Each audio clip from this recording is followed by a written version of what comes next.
water, earth, fire, air. Control the elements. Avatar, the video game. Welcome back to Retro Rebound. In today's video, special one, we're going back to the Avatar The Last Airbender video games. When Avatar Quest for Balance came out and we did our review, which is actually one of our most popular videos on the channel, a lot of you were wondering, Maddie, why didn't you pull the trigger and do a Last Airbender games retrospective, especially when that review heavily referenced the game that's playing behind me, Avatar The Last Airbender on PS2. And that's because we were waiting for this moment here. Avatar The Last Airbender is about to arrive on Netflix in this live action format. You know, as they've revealed more and more information and creative decisions, my excitement has wavered, and I've never been big on the whole making an animated project live action outside of understanding why it's good for business. You get more fans in to this thing that they otherwise may be ignorant to, but I think Avatar The Last Airbender is one of the best stories ever told. So for me, I'm just gonna enjoy the show as is, and if you're into the live action thing, more power to you, have fun, but I thought it was a good time to sit down while the interest is high and talk about this trilogy. We're not talking about Quest for Balance much, okay? This trilogy of video games that all have interesting stories attached to them, because it reminds me a lot of when we did our Harry Potter video game retrospective, where each take is vastly different and will appeal to a different audience. So we're gonna go through all three here today. Ladies and gentlemen, if you're new here and you're into nostalgic and retrospective content, you're in the right place. Consider subscribing. Let's begin with the original on PS2, Avatar The Last Airbender. Now I gotta admit, when I played this game as a kid, I played it on the PSP. My dad worked a ton of jobs growing up, and one of them, he had to go in for night shifts, and sometimes I would have to go in with him, and so I'd just hang out in his office, and the only way to make sure I was playing games was something portable, right? So it was either the Game Boy Advance or the PSP, and I remember during that stretch of time, Avatar The Last Airbender was the grind on PSP. Anything I could get my hands on PSP, quite frankly, I was playing. And so Avatar The Last Airbender, this game isn't really that bad in my opinion. When I look at all of the Nickelodeon style games that we've covered here on this channel or discussed in passing, I wouldn't say it's in the upper echelon of Battle for Bikini Bottom, but it's certainly not as low as like Nicktoons Unite. So this PS2 Avatar game is an action RPG. You're going to fight enemies, gain XP, level up, unlock new moves. You're gonna find gear in the world that's randomly generated. You're gonna complete quests that give you gear and XP. And that's the effective gameplay loop there. The dialogue system reminds me a bit, because thanks to the art style, a mixture of Jet Set Radio, but also kind of like KOTOR, where you get a dialogue system, you get to choose what you want to say.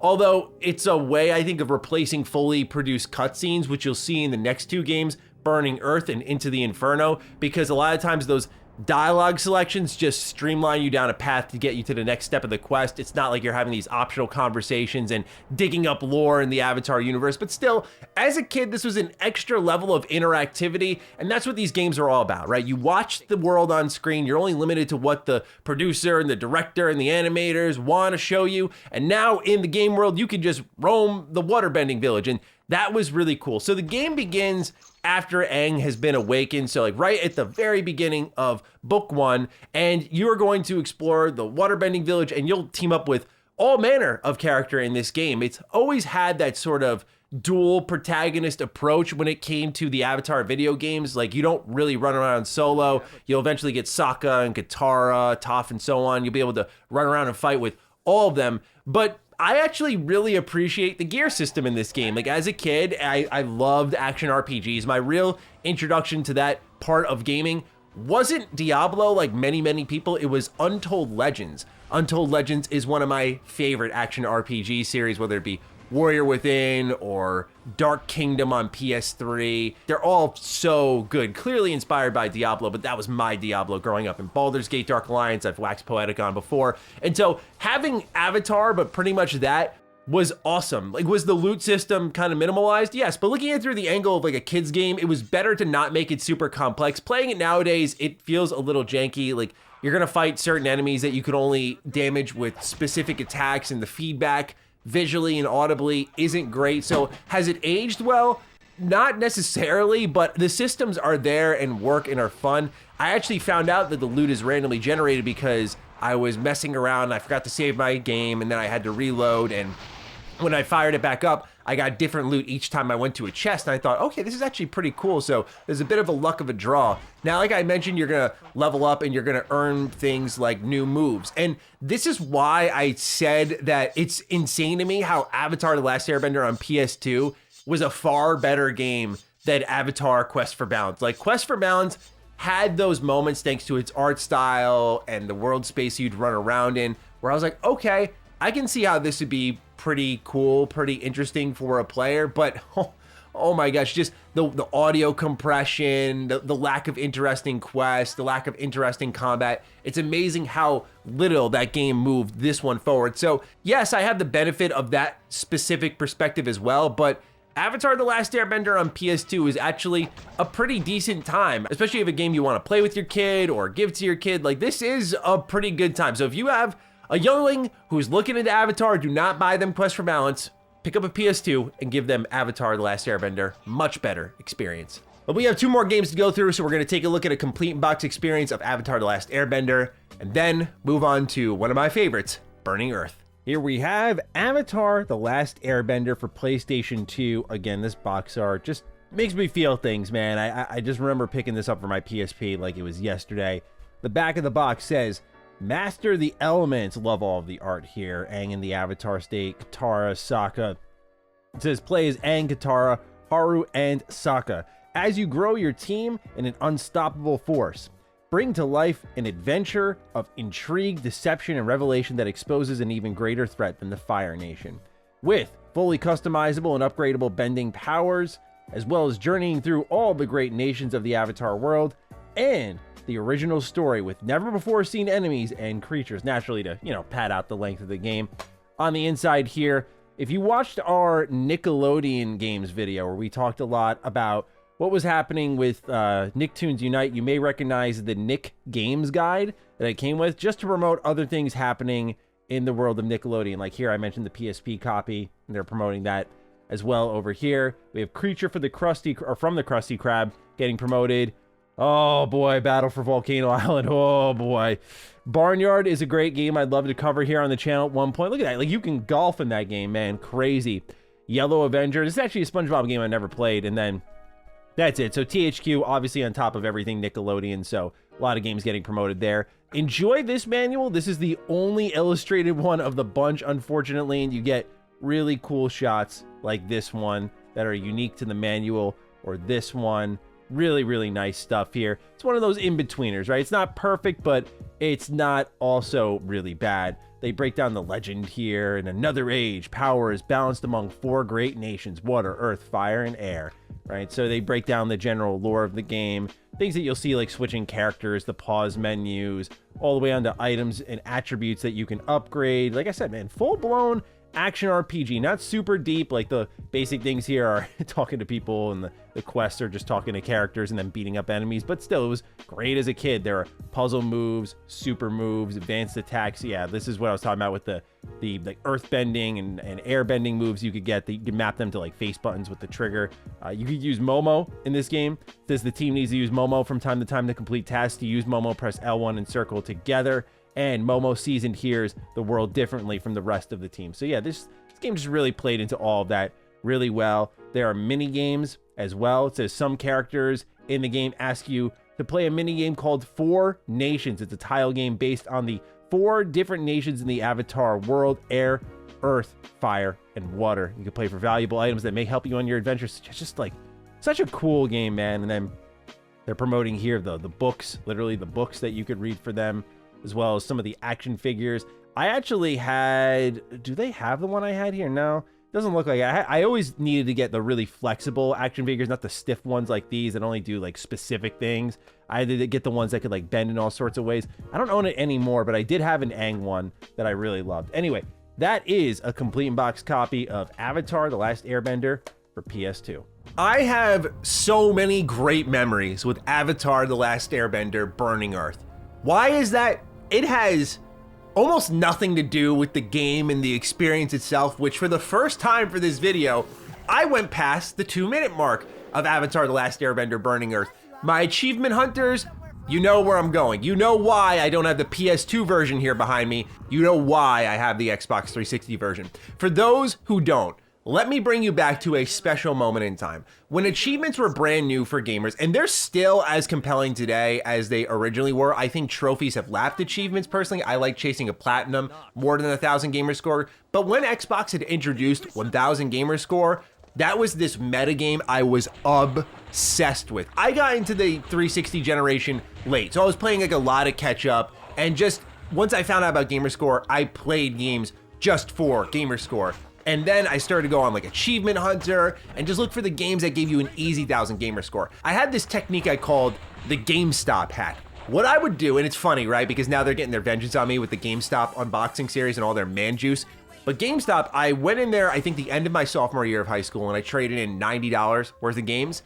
And then I kept buying used games, returning them, telling them they didn't work or I didn't like them, getting my money back, and buying a bunch of new used games, and GameStop hated me. And when I was on my achievement and trophy hunting grind, no one was stopping me, and that's where I was introduced to Avatar: The Last Airbender Burning Earth. It was there I saw a video online. You can get 1,000 gamer score in just a couple of minutes.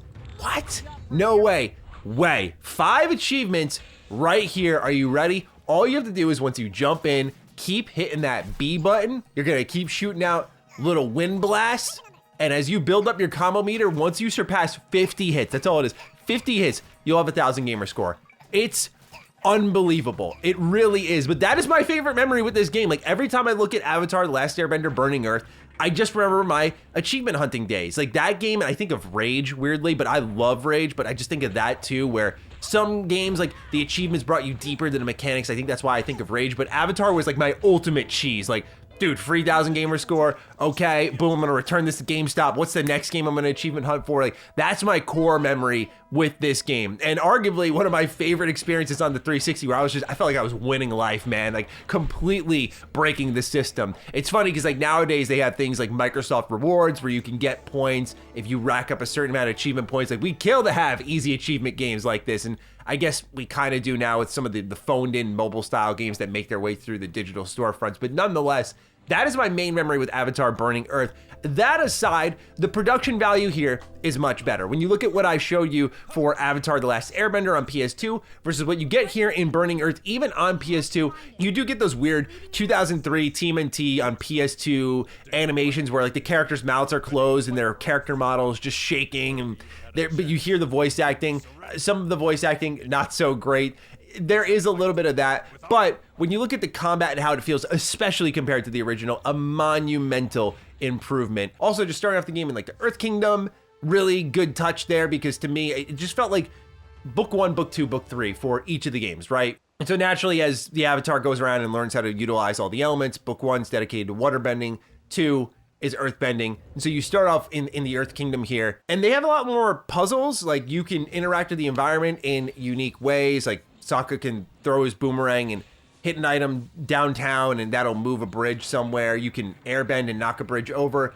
You'll get loot in the form of like health potions. I found it so strange that they walked away from the RPG system. So that's where I mentioned how the Harry Potter games are similar to how the Avatar games function. Like in Harry Potter, you had games like Order of Phoenix, which was this more focused sort of Hogwarts simulation, and you'd utilize the wand with the right thumbstick, and I'm like, oh, this is intuitive, build off of this. And then the game before that on PS2, Goblet of Fire, was like a 3-player co-op action game, and then Prisoner of Azkaban was a completely different game, and they moved into third-person shooting. Like each one was different.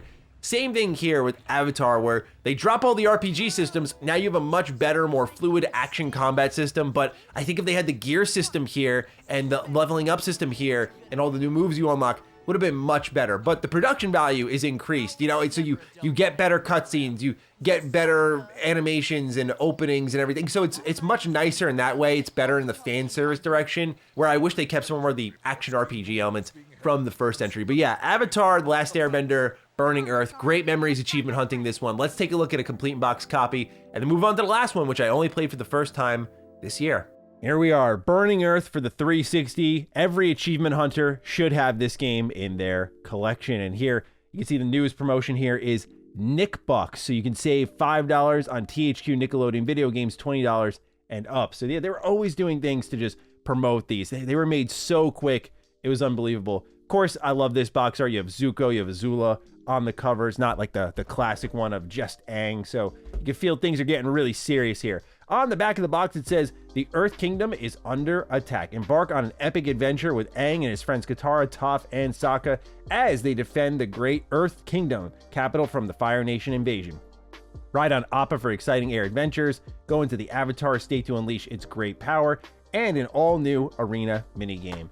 On the inside here, we don't have a THQ Games guide, we just have the manual itself, and this is, 360 era, it's THQ cutting costs, so no inking, unfortunately, but we still have some stuff in here to take a look at, like controls, the bonus modes that you can unlock in the game.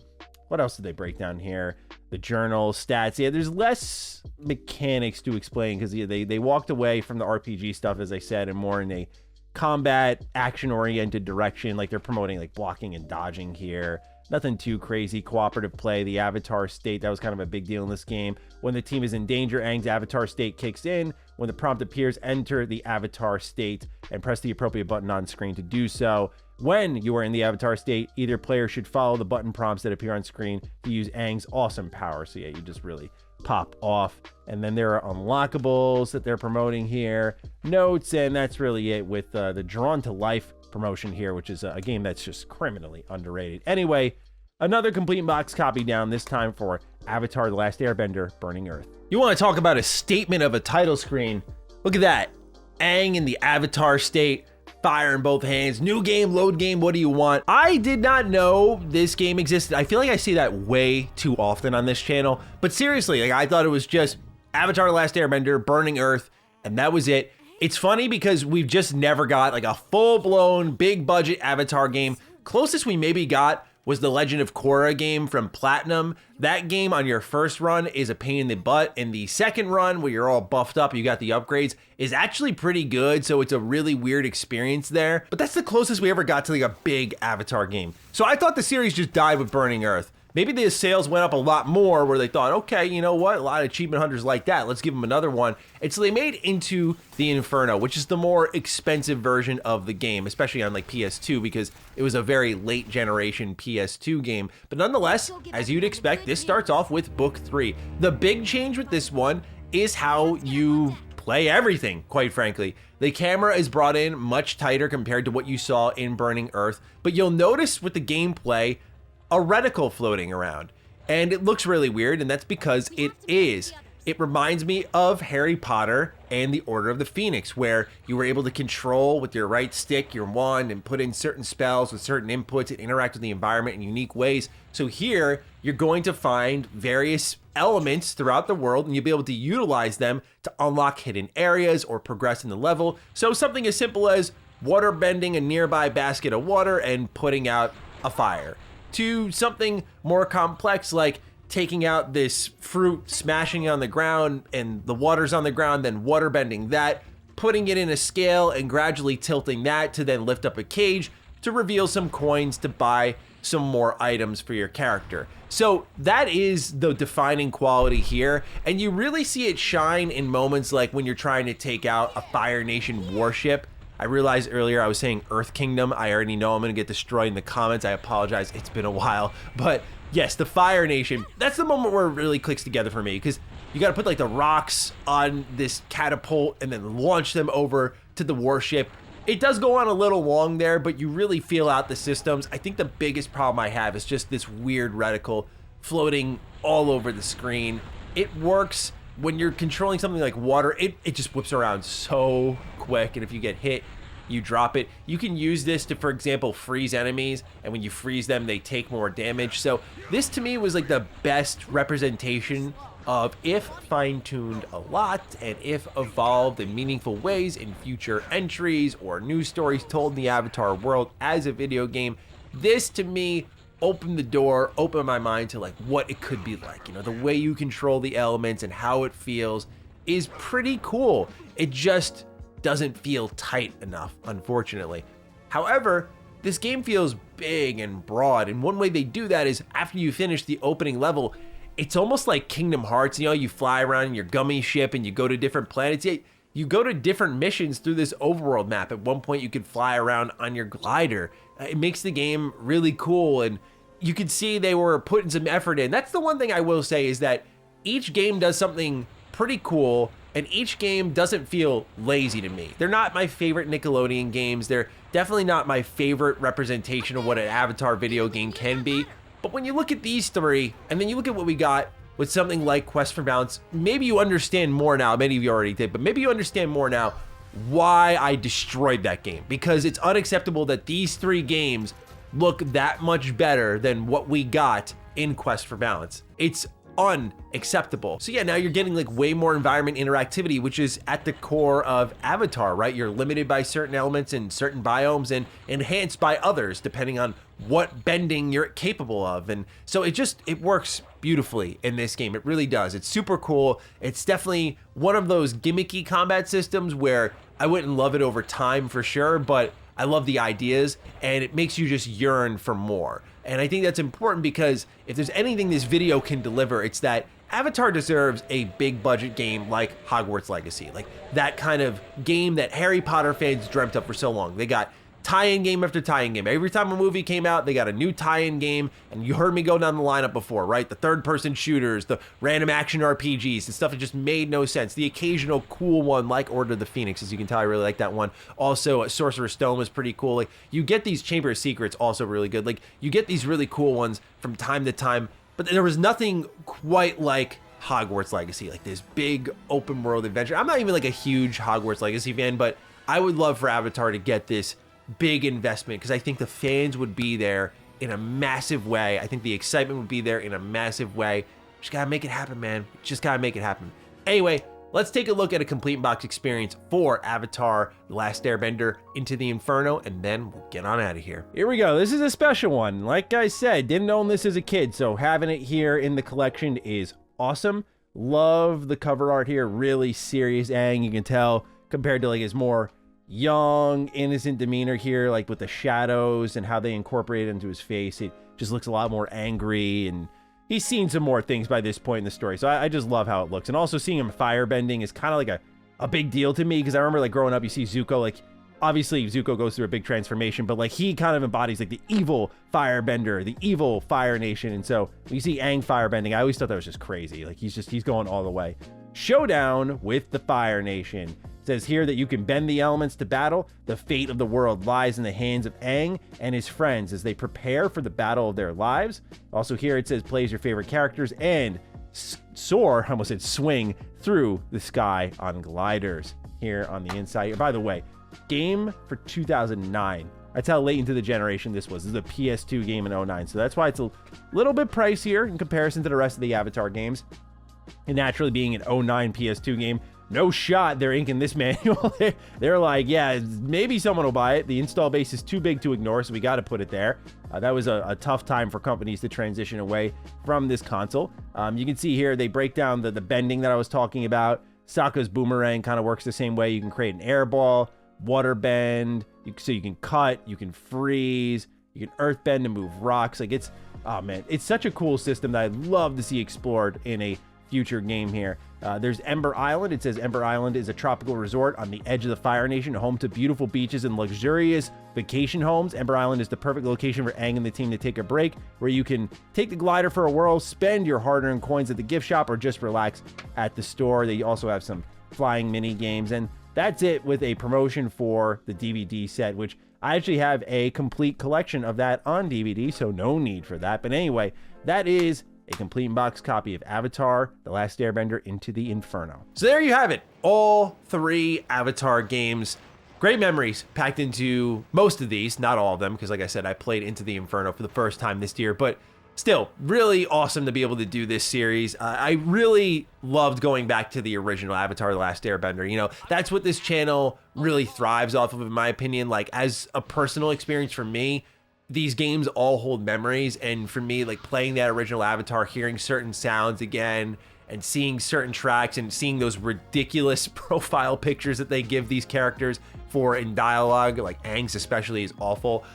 Just that brought back so many memories of like when my dad was working late nights and I was just hanging out with him in his office. So yeah, just wow, what a great trip back to the past. So thank you so much for tuning in. Thank you for allowing me to do this. Do you have any memories with the Avatar video games? Let me know down below. Other than that, take excellent care of yourselves, and I will see you in the next Retro Rebound. Peace out.